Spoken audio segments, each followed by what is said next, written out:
মাথা ক্লিয়ার করুন। আমরা এখনই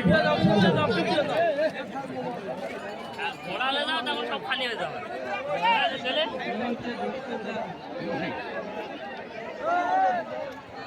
যে ঘোড়া ফার্স্ট থেকে এবং স্টার্টিং পয়েন্টে না আসবে সে ঘোড়া কিন্তু পয়েন্ট পাবে না। দর্শকদের কাছে অনুরোধ করবো মাথা ক্লিয়ার করুন। স্টার্টিং পয়েন্টে পিছনে কেউ যাবেন না, পিছনে কেউ যাবেন না, অনেক পিছনে থাকুন, কারণ ঘোড়া অনেক লাগিয়ে ফেলেছে, কোনো মানুষের মারতে পারে। সঠিক পথে ছাড়া হয়নি। যতক্ষণ পর্যন্ত ফাঁসি না দেবে ততক্ষণ পর্যন্ত আপনারা ঘোড়া নিয়ে যাবেন না। আমি তোমাদের কাছে অনুরোধ করছি, তোমরা ঘোড়া নিয়ে যাবেন না। দর্শকদের কাছে অনুরোধ করবো, যারা মাঝখানে দাঁড়িয়ে আছে তারা কোন লাশ সাহেব, তোমরা কোন লাশ সাহেবের বেটা? মাইকের আওয়াজ যদি কানে লেগে থাকে, ভদ্রলোক হয়ে থাকো তাহলে সরে দাঁড়াও।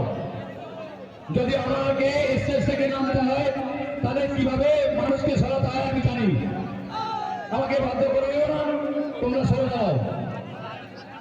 বাঁশি না দেওয়া পর্যন্ত ঘোড়া ছাড়বেন না।